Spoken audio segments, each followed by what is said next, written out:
నమస్తే అండి, నేను రజా. పై కాయిన్ ఇప్పుడు ఎక్కడ చూసినా దీని గురించే మాట్లాడుకోవడం అయితే జరుగుతుంది. సో ఈ పై కాయిన్ వచ్చేసి ప్రాజెక్ట్ని 2019లో స్టార్ట్ చేస్తున్నారన్నమాట. ఇది మొన్న ఫిబ్రవరిలోనే ఈ మార్కెట్లోకి వచ్చిందనమాట. ఓపెన్ మైనెట్ అయితే ఓపెన్ అయిందన్నమాట. ఇప్పుడు స్టాక్ మార్కెట్లో ఇది ట్రేడ్ అవుతుంది. మరి ముఖ్యంగా క్రిప్టో ఎక్స్చేంజెస్ అన్నింటిలో కూడా ఇది ట్రేడ్ అవ్వడం జరుగుతుంది. అన్నింటిలో కాదు, వాళ్ళు కొన్నిటిని మాత్రమే రిలీజ్ చేశారు. సో OKX అని చెప్పేసి, అదేవిధంగా ఇంకొక 3 ఉన్నాయన్నమాట. 3 ప్లాట్ఫామ్స్లో దీన్ని చేయడం అయితే జరిగిందనమాట. ప్రస్తుతం వచ్చేసి $1.67 దగ్గర ట్రేడ్ అవుతుంది అనమాట. అయితే ఏంటంటే ఈ పై కాయిన్ అనేది ఒక స్కామ్ అని చెప్పేసి మొదట్లో అందరూ కూడా అనుకున్నారు. ఎందుకంటే ఇది 2019-20లో స్టార్ట్ అయినటువంటి ప్రాజెక్టు. సో 5-6 సంవత్సరాల తర్వాత ఇప్పుడు మార్కెట్లోకి వచ్చింది. మరి ముఖ్యంగా ఏంటంటే దీన్ని తయారు చేసింది వచ్చేసి PhD స్కాలర్స్. మరి ముఖ్యంగా ఏంటంటే ఈ యాప్లో మనం చేయాల్సిన పెద్ద పని అయితే ఏం లేదు. ఈ యాప్ని డౌన్లోడ్ చేసుకోవడం, ఆ తర్వాత మనకి సంబంధించినటువంటి పాస్వర్డ్స్ని, అవన్నీ మెయిల్ ఐడిని, ఫోన్ నెంబర్ని వెరిఫై చేసుకోవడం, ఆ తర్వాత ఫేస్బుక్ని లింక్ చేయడం, ఆ తర్వాత ఆ కాయిన్ ఏదైతే ఉందో దానికి సంబంధించి కొన్ని కాయిన్స్ ఏం చేసిన తర్వాత, అంటే మైన్ చేసిన తర్వాత మనం KYCని కంప్లీట్ చేయడం. సో KYCని కంప్లీట్ చేయడానికి చెప్పేసి కొన్ని స్టెప్స్ అయితే ఉంటాయి అనమాట. అది కంప్లీట్ చేసిన తర్వాత అప్లికేషన్ వాళ్ళకి సబ్మిట్ చేస్తే వాళ్ళు దాన్ని వెరిఫై చేసి అయితే కనుక అవుతుంది, లేకపోతే డిసప్రూవ్ అవుతుంది. మళ్ళీ అప్రూవల్ కోసం మళ్ళీ పంపించవచ్చు అనమాట. ఇదంతా ఒక ప్రాసెస్. అయితే ఇక్కడ వాలెట్ క్రియేట్ చేసుకోవడం, ఆ వాలెట్కి కాయిన్స్ని మైగ్రేట్ చేయడం, ఇదంతా ఒక ప్రాసెస్ అయితే ఉంటుంది. సో ఇదంతా కూడా గత 5 ఏళ్లుగా చాలా మందికి జరుగుతూ ఉంది. అదేవిధంగా లాకిన్ పీరియడ్స్ కూడా దాదాపు 3 years, 2 years, 1 week, 2 weeks ఇలా పెట్టుకోవచ్చు అన్నమాట. ఇవన్నీ కూడా జరుగుతూ ఉన్నాయి. అయితే ఏంటంటే ఇది మార్కెట్లో వచ్చేటప్పుడు IOU అని చెప్పేసి ఇంచుమించు దాదాపు ఈ కాయిన్ మార్కెట్లోకి వస్తే కనుక GCV ప్రకారం $3.14 అని, $31.4 అని, $314.5 అని చెప్పేసి అలాగా దాదాపు పై వాల్యూ ఏదైతే ఉంటుందో సో దాన్ని GCVగా చెప్పడం అయితే జరుగుతుంది అనమాట. ఇది మార్కెట్లోకి వస్తే మాత్రం దాదాపు మొన్న మార్కెట్లో $80 దగ్గర, $100 దగ్గర లిస్ట్ అయిద్దని చెప్పేసి అందరూ కూడా అనుకుంటే ప్రీ మార్కెట్ ఓపెనింగ్కి ముందే దాదాపు $2 దగ్గర మాత్రం వీళ్ళు మార్కెట్లోకి వచ్చేటట్టు పెట్టినారు. సో ఆ రోజు అది $2 టచ్ చేసి కిందకి వెళ్ళిపోయి $0.5, $0.7 దగ్గర, ఇప్పుడు $1.6 దగ్గర ట్రేడ్ అవుతుంది. అందరూ కూడా అనుకుంటున్న విషయం ఏంటంటే ఈ పై కాయిన్ ఒక స్కామ్ అని చెప్పేసి అనుకున్నారు. ఇది మార్కెట్లోకి వచ్చిన తర్వాత ఇది మళ్ళీ మోసం చేస్తుంది. ఇది $80 దగ్గర, $100 దగ్గర అనుకుంటే ఇది కేవలం 1.7 దగ్గర ట్రేడ్ అవుతుందని చెప్పేసి అనుకోవడం అయితే జరుగుతుంది. గుర్తుపెట్టుకోండి, పై కాయిన్ అనేది ఒక స్కామ్ అయితే కాదు, అది స్కామ్ కాదు. సో వాళ్ళు మీ దగ్గర నుంచి కూడా ఏం తీసుకోవట్లేదు. జస్ట్ ఏంటంటే మైనింగ్ చేయడానికి ఎవ్రీడే 24 hours తర్వాత ఒక్కసారి ఆ పవర్ బటన్ ఏదైతే ఉంటుందో సో దాన్ని క్లిక్ చేస్తే చాలు అనమాట. సో దాని మీద నొక్కితే చాలు, ఆటోమేటిక్గా అది 24 hours వరకు మైన్ చేస్తూనే ఉంటుంది అనమాట. ఒకటి అంటే దీనివల్ల మీరు నష్టపోవడానికి అయితే ఏమీ లేదు. మీరు నష్టపోయి ఏదో అయిపోతుంది, మీ ఫోన్లో బ్యాటరీ డ్రైన్ అయిపోతుంది, ఇవన్నీ కూడా ఎక్కడ కూడా జరగవు. ఆటోమేటిక్గా దానిపైన అది చేసుకుంటుంది, మీకు ఎక్కడ కూడా నష్టం లేదు. నెంబర్ 1. నెంబర్ 2 ఏంటంటే చాలా మంది దగ్గర పై కాయిన్స్ అయితే ఉన్నాయి. సో 100 ఉన్నాయా, 1000 ఉన్నాయా, 2000 ఉన్నాయా, 6000 ఉన్నాయా, 10,000 ఉన్నాయా, 1,00,000 ఉన్నాయా, చాలా మంది దగ్గర చాలా కాయిన్స్ అయితే ఉన్నాయి. సో ఇండివిజువల్గా మైన్ చేసిన వాళ్ళు ఎవరైతే ఉన్నారో సో అన్నీ కూడా వాలెట్కి ట్రాన్స్ఫర్ అయినాయి. ఎవరికైతే రిఫరల్స్ ఉన్నాయో సో ఆ రిఫరల్స్ ట్రాన్స్ఫర్ ఇంకా కాలేదన్నమాట. అది అవుతుంది ఫ్యూచర్లో. అయితే ఏంటంటే అసలు ఇది జెన్యూన్ కాదనుకునే వాళ్ళు గుర్తుపెట్టుకోవాల్సిన విషయం ఏంటంటే ఒకవేళ ఇది జెన్యూన్ కాకపోతే కనుక ఇది స్టాక్ మార్కెట్లోకి రాదు, ఇది క్రిప్టో ఎక్స్చేంజెస్లో ట్రేడ్ అవ్వదు. కాబట్టి ఆ విషయాన్ని మీరు గమనించండి. పై కాయిన్ అనేది ఒక జెన్యూన్ కాయిన్ అని చెప్పేసి. రెండోది ఏంటంటే ఈ పై కాయిన్ అనే దాన్ని ఏదో స్టాక్ మార్కెట్లో ఏదో చేయడానికి, ఎలాగో నడిపించడానికి తీసుకొచ్చినటువంటి కాయిన్ అయితే కాదు. ఇది చాలా పెద్ద రోడ్ మ్యాప్ వేసుకుని వచ్చినటువంటి ఒక కాయిన్ అనమాట. కాబట్టి గుడ్డిగా ఏదో స్టాక్ మార్కెట్లో కొనేసామా, లేకపోతే పెంచేసినామా, తగ్గించేసినామా, అది అలా నడవదు అనమాట. ఈ కాయిన్ విషయం ఏంటంటే మీకు చెప్తే ఆశ్చర్యపోతారు. రాబో రోజుల్లో ఈ పై కాయిన్ అనేది చాలా బిజినెసెస్లో ఉండబోతుంది. మరి ముఖ్యంగా ఏంటంటే ఏదైతే మన మర్చెంట్ ట్రాన్సాక్షన్స్ ఏవైతే ఉంటాయో వాటి దగ్గర నుంచి బిజినెస్లు చేసే దాని వరకు ప్రతి దాంట్లో కూడా వరల్డ్ వైడ్గా ఈ కాయిన్ అనేది ఒక న్యూట్రల్ కాయిన్లా ఉండబోతుంది.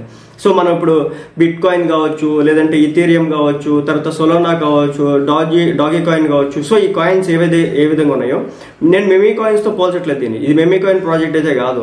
మెమీ కాయిన్స్ అంటే జస్ట్ ఏంటంటే మార్కెట్లోకి వచ్చిన తర్వాత వాటి వాల్యూ ఎంతో 0.0000 ఎక్కడో $1 దగ్గర ఉంటే ట్రేడ్ అయితే ఉంటాయి. వాటికంటే ఒక బిజినెస్ మోడల్ ఉండదు. బట్ దీనికంటే ఒక బిజినెస్ మోడల్ అయితే ఉంది. మీరు బిట్ కాయిన్ తీసుకున్న దానికి ఒక బిజినెస్ మోడల్ ఉండదు. బట్ ఏంటంటే దాన్ని భారీ స్థాయిలో మైనింగ్ చేస్తూ ఉంటారు. మైనింగ్కి చాలా కష్టతరమైన మైనింగ్. సో ఆ ఈక్వేషన్స్ క్యాలిక్యులేషన్స్ అన్ని చేయడానికి చాలా కష్టతరం అవుతుంది కాబట్టి చాలా పెద్ద ఎక్విప్మెంట్ ఉంటుంది. మైన్ చేయడం చాలా కష్టతరం. ఇక ఇథీరియం ఇవన్నీ కూడా మనందరికి కూడా తెలిసిందే.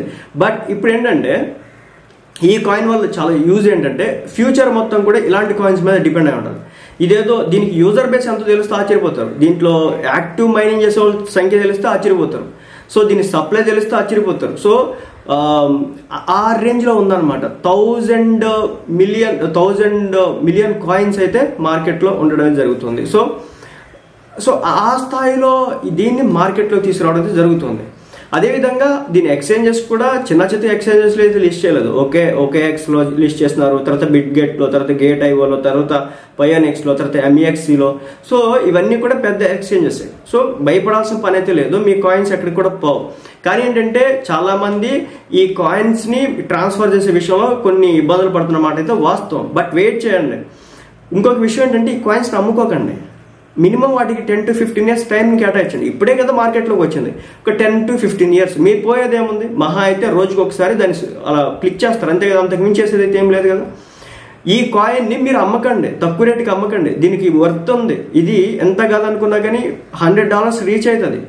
సో ఎప్పటికి రీచ్ అవుతుంది అంటే నేను చెప్తాను 10 years రీచ్ అవ్వచ్చు, 5 years రీచ్ అవ్వచ్చు, 7 years రీచ్ అవ్వచ్చు. సో కానీ బట్ ఒక టైంకి అయితే ఇది రీచ్ అవుతుంది. ఎందుకంటే ఇది వర్త్ వాచ్ కాయిన్ అనమాట. గుడ్డిగా ఏదో ఒక మన తెలుగు వాళ్ళు కూడా చాలా మంది $70, $80 అమ్మేసుకుంటున్నారు. అమ్ముకోకండి. ఇది ఇప్పుడు స్టాక్ మార్కెట్లోనే $1.6 దగ్గర ట్రేడ్ అవుతుంది. అంటే ఇంచుమించు $140 దగ్గర ట్రేడ్ అవుతుంది. ఇంకెందుకు మీరు అమ్ముకునేది $80, $70కి? లేదు, దీని వాల్యూ ఉంది. దీనికి ఫ్యూచర్లో దాదాపు ఒక్కొక్క కాయిన్ వాల్యూ వచ్చేసి 8,000, 10,000 కూడా అవుతాయి. టైం ఇవ్వనియండి. మార్కెట్లో అది ఇంకా స్టెబిలైజ్ అవనియండి. వన్స్ స్టెబిలైజ్ అయిన తర్వాత తప్పనిసరిగా ఒక మంచి రిటర్న్ అయితే జనరేట్ చేస్తుంది. మీ దగ్గర 100 కాయిన్స్ ఉన్నా, 1000 కాయిన్స్ ఉన్నా అమ్మకండి ఇప్పట్లో. సో మరీ ముఖ్యంగా ఈ $100, $150, $200, $2, $3 అసలు అమ్మకండి. దాన్ని అలా హోల్డ్ చేయండి. మీరు ఎంత హోల్డ్ చేస్తే సో అది అంత మంచి రిటర్న్ జనరేట్ చేస్తుంది. బట్ మీ దగ్గర కొనుక్కోవాలనుకుంటే కొనుక్కొని పెట్టుకోండి. ఇదంత మనీ ఉంటే. ఈ ఎక్స్చేంజెస్ ఇప్పుడు ఏదైతే చెప్పానో OKX కావచ్చు, బిట్గెట్ కావచ్చు, గేట్ ఐఓ కావచ్చు, అదేవిధంగా పయోనిక్స్ కావచ్చు, తర్వాత MEXC కావచ్చు, ఇవన్నీ కూడా ఇండియాకి సంబంధించి వీటికి సంబంధించి అప్రూవల్స్ లేవన్నమాట. కాబట్టి హోల్డ్ చేయండి, మీ వాలెట్లోనే ఉంచుకోండి. రెండోది ఏంటంటే మీ వాలెట్ అడ్రస్ అనేది ఎవరికి చెప్పబాకండి. ఇంకొక విషయం ఏంటంటే ఇప్పుడు ఎక్కువగా స్కామ్లు జరుగుతూ ఉంటాయి. పై కాయిన్ స్కామ్ కాదు, ఇప్పటి నుంచి స్కామ్లు జరుగుతూ ఉంటాయి. మీ వాలెట్ అడ్రస్లు, అదేవిధంగా మీ పాస్వర్డ్, ఫాస్ట్ ప్రైజ్లు ఏదైతే ఉంటాయో వీటిని ఎవరికి పడితే వాళ్ళకి ఇస్తే కనుక మీరు నష్టపోవడానికి అయితే ఉంటుంది. ఇంకోటి, ఈ పాస్ ఫ్రేజ్ ఏదైతే ఉందో దీన్ని ఒకవేళ మీరు లాస్ అయితే కనుక మీ కాయిన్స్ అనేవి మీరు ఎట్టి పరిస్థితుల్లో కూడా రికవరీ చేసుకోలేరు. కాబట్టి ఆ పాస్ ఫ్రేజ్ని తప్పనిసరిగా జాగ్రత్తగా ఉంచుకోండి. సో చివరికి చెప్పేది ఏంటంటే పై కాయిన్ అనేది ఒక స్కామ్ కాయిన్ అయితే కాదు. మైన్ చేయాలంటే ఎవరైనా మైన్ చేసుకోవచ్చు. దీనివల్ల మీరు నష్టపోయేది ఏం లేదు. గత 5-6 సంవత్సరాలుగా మైన్ చేస్తున్న వాళ్ళు చాలా మంది ఉన్నారు, తెలుసు. జాగ్రత్తగా అయితే ఉండండి. ట్రాన్స్ఫర్ చేసే విషయంలో కూడా ఒకేసారి ఒక 1000 కాయిన్లు ఉంటే 500 కాయిన్లు ట్రాన్స్ఫర్ చేయదు. 1-2 కాయిన్లు మాత్రమే వాలెట్కి ట్రాన్స్ఫర్ కొట్టండి. వాలెట్ నుంచి ట్రాన్స్ఫర్ చేయండి. ఇది ఎక్స్చేంజ్కి. ఇది రేపు మాపో బైనాన్స్లో వస్తుంది, కాయిన్ DCXలో వస్తుంది, మిగిలిన ప్లాట్ఫామ్స్లో వస్తుంది. వెయిట్ చేయండి. మనం ఎంత వెయిట్ చేస్తే దీని వాల్యూ అంత పెరుగుతుంది. దీన్ని అమ్ముకోవాల్సిన పని లేదు. దీని వాల్యూ ఎంతో మీకు తెలిస్తే ఫ్యూచర్ చూపు చేస్తుంది. నేను మళ్ళీ చెప్తున్నా, 10 to 15 years వరకు ఈ కాయిన్స్ అలా వదిలేయండి. రెగ్యులర్గా మైన్ చేస్తూ వదిలేయండి. మళ్ళీ చెప్తున్నా, 100 to 500 కాయిన్స్ మీ దగ్గర ఉన్నాయంటే ఒకనొక టైంకి ఒక లెవెల్కి పోతారు. ఇంత మంచి బిజినెస్ మోడల్ మీకు తెలియదు. ఈ వెబ్సైట్ ఉంది, పై నెట్వర్క్, MinePay.com అని చెప్పేసి వెబ్సైట్ ఉంటుంది వాళ్ళది. దాంట్లోకి వెళ్ళి బ్లాక్ చైన్స్ అని చెప్పేసి ఉంటుంది. దాంట్లో పై వైట్ పేపర్ అని ఉంటుంది. అదేవిధంగా కింద రోడ్ మ్యాప్ ఉంటుంది. రోడ్ మ్యాప్, వైట్ పేపర్లు చూడండి ఏ స్థాయిలో ఉన్నాయి అనేది. కాబట్టి పై అనేది ఒక స్కామ్ కాయిన్ కాదు, ఇది మెమీ కాయిన్ కాదు, అలా అని చెప్పేసి ఇది డబ్బా కాయిన్ కాదు. వీళ్ళ బిజినెస్ మోడల్ చూడండి. అదేవిధంగా ఈ రోజున ఈ పై నెట్వర్క్ వల్ల ప్రపంచ దేశాల్లో ఎక్కడైనా సరే మనం కావాల్సినటువంటి వస్తువులు మనం కొనగలుగుతాం. అదేవిధంగా అసలు నిజం చెప్పాలంటే బిట్కాయిన్, క్రిప్టో కరెన్సీలో బిట్కాయిన్ తర్వాత అత్యంత యూజర్ బేస్ అంటే ఫాలోవర్షిప్ ఉన్నటువంటి ఏకైక కాయిన్ వచ్చేసి ఇదే అనమాట. 3.78 మిలియన్ దీనికి వచ్చేసి ఫాలోవర్స్ ఉన్నారు ట్విట్టర్లో కూడా. అంటే అదేవిధంగా కొన్ని బిలియన్ పీపుల్ వచ్చేసి ఈ యాప్ని డౌన్లోడ్ చేసుకుని ఎవ్రీడే మైన్ చేస్తున్నారు. సో కొన్ని కాయిన్స్ మన దగ్గర ఉన్నాయి, స్టాక్ మార్కెట్లో లిస్ట్ అయింది, ప్రపంచవ్యాప్తంగా దీని యాక్సెప్టెన్స్ ఉంది. సరే మన దేశంలో కొంచెం తక్కువైనప్పటికీ, మన దేశంలో కూడా బాగానే ఉంది.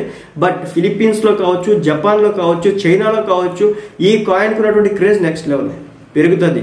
కంగారు పడొద్దు, భయపడొద్దు, అమ్మొద్దు. అదేవిధంగా 10 to 15 years టైం అయితే దానికి వదిలేయండి, అలా వదిలేయండి, ఎక్కడికో వెళ్తుంది. సో వెరిఫికేషన్ మాత్రం చాలా జాగ్రత్త చేసుకోండి.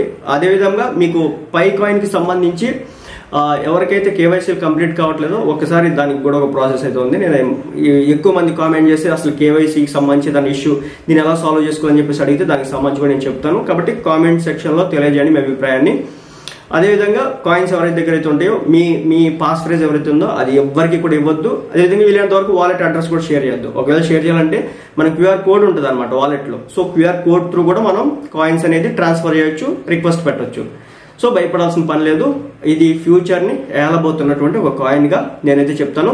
అదేవిధంగా అనవసరంగా డబ్బులు పెట్టి ఖర్చు చేయొద్దు. మీకున్న డబ్బులు కొంత తీసుకొని ఇలాంటి కాయిన్స్లో ఇన్వెస్ట్ చేసుకోండి. ఈథీరియంలో కావచ్చు, లేదంటే సోలానాలో కావచ్చు, డోజీలో కావచ్చు, దీంట్లో కావచ్చు, దేంట్లోనే ఇన్వెస్ట్ చేసుకోండి. ఇన్వెస్ట్మెంట్ అనేది చాలా ఇంపార్టెంట్. ఎప్పుడు ఏ కాయిన్ ఎలా పెరుగుతుందో కూడా తెలియనటువంటి పరిస్థితి క్రిప్టో ఫీల్డ్లో. సో కాబట్టి జాగ్రత్తగా అయితే ఉండండి.